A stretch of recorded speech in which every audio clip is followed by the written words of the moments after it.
היא נפרדת מהמוצצים היום. היא כבר ילדה גדולה בת 4. עדי, מה את רוצה להגיד למוצצים? הנה המוצצים, תראו מחוברים. לא, למה את בת 4? נכון, מה את רוצה להגיד למוצצים? מזל טוב שלה עם יום הולדת. כן. תודה. כשהייתי קטנה,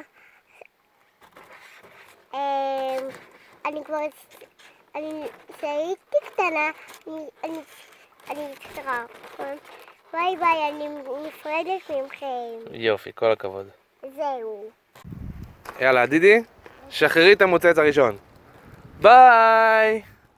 מוצץ אחד, עף לשמיים. ועכשיו המוצץ השני, קדימה. קחי. קחי. ראו? שחררי. זה עף לשמיים גם.